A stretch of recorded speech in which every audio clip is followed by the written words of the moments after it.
Hello students, कैसे हैं आप सब।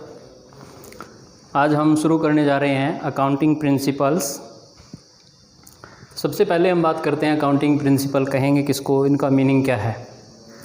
अगर हम पुराने टाइम की बात करें तो ओल्ड टाइम्स में जो अकाउंटिंग इन्फॉर्मेशन थे उनके जो यूज़र थे वो ज़्यादातर जो थे, जो बिज़नेस का ओनर है या स्वामी है वही अकाउंटिंग इन्फॉर्मेशन में इंटरेस्टेड थे।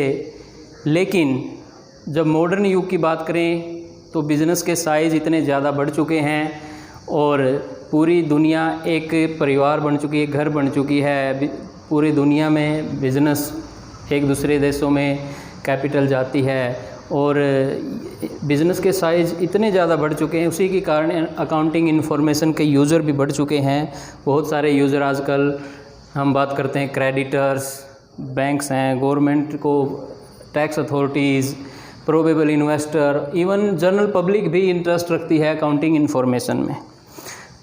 जो अकाउंटिंग इन्फॉर्मेशन है वो जो हमारे यूज़र हैं इन्फॉर्मेशंस के, अकाउंटिंग इन्फॉर्मेशन के, चाहे वो एक्सटर्नल हों या इंटरनल यूज़र हों, वो उनकी प्रॉफिटेबिलिटी और सक्षमता यानी कि बैलेंस, फाइनेंशियल पोजीशन में इंटरेस्टेड होते हैं और ये चीज़ हमें एक अकाउंटिंग इन्फॉर्मेशन प्रोवाइड करती है। तो अकाउंटिंग इन्फॉर्मेशन यूज़र्स के लिए यूज़फुल हों, उनके लिए काम की हों, ये तभी हो सकता है जब उनकी एक स्टैंडर्ड लैंग्वेज और डेफिनेट रूल्स कुछ फॉलो किए जाएं। तो इसलिए लंबे अनुभव के आधार पर, रीजनिंग के आधार पर पूरी दुनिया के अकाउंटेंट्स ने उन प्रिंसिपल्स को, उन कुछ धारणाओं को, कुछ परिपाटियों को माना जिनको हम जनरली एक्सेप्टेड अकाउंटिंग प्रिंसिपल्स भी कहते हैं। तो ये जो प्रिंसिपल हैं, कुछ कस्टम्स, कुछ रीति रिवाज जो कि अनुभव के आधार पर, प्रयोग के आधार पर, रीजनिंग के आधार पर कुछ अकाउंटिंग एक्सपर्ट्स ने दिए, कुछ बहुत सारे इंस्टीट्यूशंस का उनमें रोल है, उनके द्वारा जो बनाए गए जो गाइडलाइंस हैं, रूल हैं, प्रिंसिपल्स हैं, उनको हम बोलते हैं जनरली एक्सेप्टेड अकाउंटिंग प्रिंसिपल्स। तो अगर हम इनकी नेचर की बात करें, अकाउंटिंग प्रिंसिपल्स की नेचर की, तो ये जो प्रिंसिपल है वो सेट ऑफ रूल्स या गाइडलाइन हैं जो कि अकाउंटिंग इन्फॉर्मेशंस में यूनिफॉर्मिटी और इजी अंडरस्टैंडिंग लाने के लिए बनाए गए हैं। यूनिफॉर्मिटी का मतलब एक रूपता, वो एक रूपता लाए उनमें और जल्दी से जो यूज़र हैं हमारे अकाउंटिंग इन्फॉर्मेशन के, उनको आसानी से समझ में आने योग्य अकाउंटिंग इन्फॉर्मेशन को, ताकि वो बनाएं। उसके बाद अकाउंटिंग जो प्रिंसिपल हैं वो मैन मेड हैं और ये अनुभव और रीजनिंग के आधार पर बनाए गए हैं। लंबे टाइम तक प्रयोग किया उनके ऊपर, उनको यूज़ करके देखा, प्रैक्टिकल प्रयोग उनके ऊपर जब हुए तो वो अस्तित्व में आए अकाउंटिंग प्रिंसिपल। उसके बाद थर्ड जो कैरेक्टरिस्टिक है वो अकाउंटिंग प्रिंसिपल जो हैं ये स्टैटिक नहीं है, स्थिर नहीं है, बल्कि बाउंड टू चेंज हैं। इनमें समय समय पर चेंज होता रहता है, समय के साथ, पैसेज ऑफ टाइम के साथ, जो कि बिजनेस की प्रैक्टिसेस में चेंज के कारण या गवर्नमेंट की पॉलिसीज़ हैं उनमें चेंज के कारण, या जो हमारे अकाउंटिंग इन्फॉर्मेशंस हैं के यूज़र हैं उनकी ज़रूरतों में चेंज के कारण इनमें चेंज होता रहता है। और फिर फोर्थ जो करैक्टरिस्टिक है वो है जो हमारे अकाउंटिंग प्रिंसिपल हैं वो उनकी जर्नल जो एक्सेप्टेंस है वो इन तीन बातों पर निर्भर करती है। रेलिवेंस यानी कि अनुरूपता, ऑब्जेक्टिविटी निरपेक्षता, और फिजिबिलिटी जो है व्यावहारिकता। कोई भी प्रिंसिपल हो, अकाउंटिंग प्रिंसिपल की बात ना करें, चाहे दुनिया में कोई भी सिद्धांत, कोई भी प्रिंसिपल हो, वो तभी अनुरूप होगा जबकि वो यूज़फुल हो उनके प्रयोग करने वालों के लिए। अगर अकाउंटिंग इन्फॉर्मेशन के यूज़र के लिए अकाउंटिंग प्रिंसिपल यूज़फुल हैं तो हम उनको बोलेंगे ये रेलिवेंट हैं, नहीं तो नहीं। ऑब्जेक्टिविटी का हम उस सिद्धांत को ऑब्जेक्टिव कहेंगे, उस प्रिंसिपल को ऑब्जेक्टिव कहेंगे जो कि यूज़र के अनुसार वो फ्री फ्रॉम बायस हो। फ्री फ्रॉम बायस अर्थात कोई भी व्यक्ति उस प्रिंसिपल को यूज़ करे, रिजल्ट एक जैसे आए। अगर इस तरह का कोई प्रिंसिपल है वही जनरली एक्सेप्टेबल होगा। और फिजिबिलिटी का मतलब होता है व्यावहारिकता। अगर कोई प्रिंसिपल बिना किसी एक्स्ट्रा एफर्ट और कॉस्ट के अगर प्रयोग में लाया जा सके तो हम उसको बोलते हैं फिजिबल या व्यावहारिक प्रिंसिपल। अगर ये हमारी तीनों की तीनों क्वालिटीज़ अगर किसी प्रिंसिपल में हो उसकी एक्सेप्टेंस इनके ऊपर निर्भर करती है। और हमारे जो ये अकाउंटिंग प्रिंसिपल हैं इन करैक्टरिस्टिक को इनके अंदर होती है, ये सारी अनुरूपता, निरपेक्षता और व्यावहारिकता उन प्रिंसिपल्स के अंदर है, तो इसलिए ये करैक्टरिस्टिक भी उसमें आती है। उसके बाद अगर हम बात करें ये जो हमारे अकाउंटिंग प्रिंसिपल हैं इनकी ज़रूरत क्यों पड़ी। हमारी जो अकाउंटिंग इन्फॉर्मेशन है वो मीनिंगफुल हों हमारे उनके अकाउंटिंग इन्फॉर्मेशन के यूज़र्स के लिए, जो कि इंटरनल और एक्सटर्नल दोनों तरह के हो सकते हैं, चाहे वो इंटरनल हो एक्सटर्नल हो, उनके लिए मीनिंगफुल तभी होंगी, किसी काम की तभी होंगी अगर वो इन्फॉर्मेशन रिलायबल और कंपैरेबल हों। रिलायबल का मतलब वो विश्वसनीय, उनके ऊपर विश्वास किया जा सके, और कंपैरेबल का मतलब है कि उनमें कंपैरिजन करने के लायक हों। कंपैरिजन दो या दो से ज़्यादा आपस में फर्मों के बीच में कंपैरिजन किए जाते हैं उनको, और एक फर्म के भी पास्ट के जो रिज़ल्ट हैं उनके अंदर भी कंपैरिजन किया जाता है, उनमें तुलना की जाती है ताकि ये प्रोग्रेस देखी जाए बिजनेस की।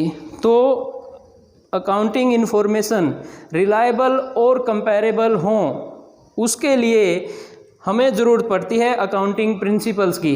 अकाउंटिंग प्रिंसिपल को फॉलो करके हम सूचनाओं को, अकाउंटिंग इन्फॉर्मेशन को इस तरह से तैयार कर सकते हैं ताकि वो हमारे जो अकाउंटिंग इन्फॉर्मेशन के यूज़र हैं उनके लिए सूचना यूज़फुल हों, रिलायबल हों, और रिलायबल होने के साथ साथ वो कंपैरेबल भी बन जाती हैं। इसीलिए हमें अकाउंटिंग प्रिंसिपल्स की ज़रूरत पड़ती है।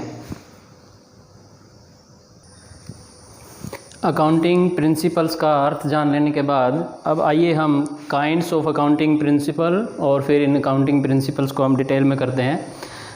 तो अकाउंटिंग प्रिंसिपल्स के बहुत सारे नाम हैं, उनको हम अकाउंटिंग कंसेप्ट, अजम्पशंस, कन्वेंशंस, बहुत सारे नामों से जानते हैं। तो इनको हम दो भागों में बांटते हैं, दो प्रकार। एक है अकाउंटिंग कंसेप्ट्स या अजम्पशंस, लेखांकन अवधारणाएं या मान्यताएं, और दूसरे हैं अकाउंटिंग कंसेप्ट्स, अकाउंटिंग कन्वेंशंस, लेखांकन परिपाटियाँ।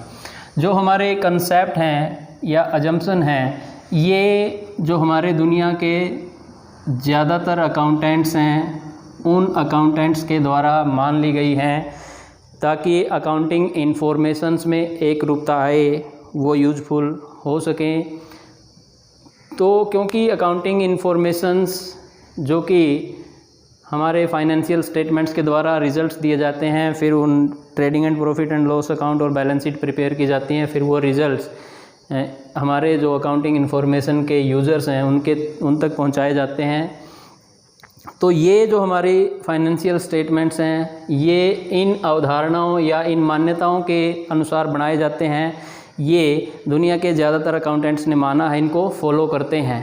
इनका मानना एक किस्म से कंपलसरी है। अगर कोई ना भी माने तो फुटनोट के रूप में ये लिखना होता है कि हमने ये अवधारणाएं नहीं मानी हैं। अगर कहीं पे इसका वर्णन नहीं है तो ये मान लिया जाता है कि इन अवधारणाओं को फाइनेंशियल स्टेटमेंट्स तैयार करते वक्त फॉलो किया गया है। तो हमारे institute of chartered accountants of India ने अकाउंटिंग स्टैंडर्ड 1 के अनुसार जो 3 हमारी अजम्पशंस या अकाउंटिंग कंसेप्ट्स हैं वो हैं गोइंग कंसर्न कंसेप्ट, चालू स्थिति की अवधारणा, दूसरा है कंसिस्टेंसी कंसेप्ट और तीसरा है एक्रूअल कंसेप्ट। हम बात करते हैं गोइंग कंसर्न कंसेप्ट की, चालू स्थिति की अवधारणा। कोई भी व्यक्ति जब अपना बिजनेस शुरू करता है तो वो ये नहीं सोचता कि मुझे 1 साल के लिए या कुछ महीनों के लिए बिज़नेस करना है, बल्कि उसकी सोच होती है कि मेरा बिज़नेस लंबे समय तक चले, प्रोग्रेस करे, ये और बढ़ता जाए और ग्रोथ करता जाए। तो बिज़नेस में भी, अकाउंटिंग में भी इसी अवधारणा को माना गया है कि बिज़नेस जो है एक चालू एंटिटी है, ये चलता रहता है। गोइंग कंसर्न कंसेप्ट है, ये गोइंग कंसर्न एंटिटी होता है बिज़नेस, एक लंबे समय के लिए चलता रहता है। और इसी के कारण कुछ जो हमारे ट्रीटमेंट हैं, जैसे असेट्स को बुक वैल्यू या हिस्टोरिकल कॉस्ट पर इसी कारण से दिखाया जाता है कि हमारा जो बिज़नेस है वो लंबे समय तक होना है। तो उसमें असेट्स में डेप्रिसिएशन प्रोवाइड किया जाता है बुक वैल्यू पर, मूल्य ह्रास जिसे हम कहते हैं, तो वहाँ पे ये मान लिया जाता है, मान लो किसी असेट्स की यूज़फुल लाइफ 10 ईयर्स है, तो उसकी यूज़फुल लाइफ को डेप्रिसिएशन के रूप में 10 साल में राइट ऑफ करते हैं, उस पर 10 साल तक डेप्रिसिएशन चार्ज किया जाता है। इसी कारण से ये मानते हुए कि बिज़नेस चलता रहना है, चलता रहना, अगर ये ना होता तो हम असेट्स को बुक वैल्यू पर शायद रिकॉर्ड ना कर पाते और उसकी अकाउंटिंग ट्रीटमेंट करना हमारे लिए कठिन होता। इसी के अनुसार एक एग्जांपल हम और लेते हैं, प्रीपेड एक्सपेंसेस।